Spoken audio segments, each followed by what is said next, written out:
Some of you asked me to explain how I achieved this my sweet pasta, and here it is. I first placed a boiling pot on the fire and I introduced my pasta, added a little bit of salt and allow it to cook.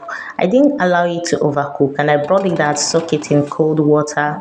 I placed my hot pan on the fire and introduced my butter. Then I added a little bit of onion out of the onion I sliced earlier. Then I added more of my groundnut oil and I added my garlic and more onion to it. I fried that very well for some minutes before I introduced my tomato paste. Herein the tomato paste goes, and I fried it very well before I added my chopped fresh pepper and seasoning cubes.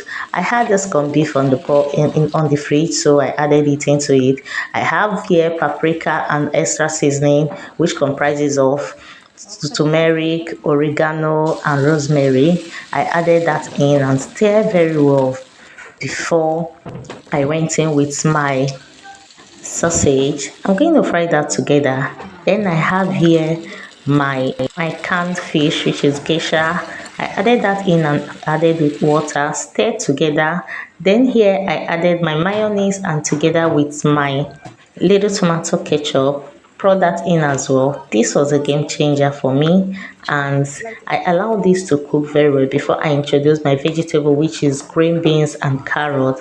Stir that very well, added little more water and allow it to cook for some minutes before I introduced my pasta. Of course, I was going to test it and I added this curry, we call it curry leaf right here, and some extra onion. Stir very well. Then I introduce my pasta. This is it, and this is the outcome of it. What I did rest was to just test and add any other seasoning of your choice and decorate it with your egg, your leftover green beans and carrots. And here is the final look. Tell me if you're gonna be trying this. As for me, it was a go.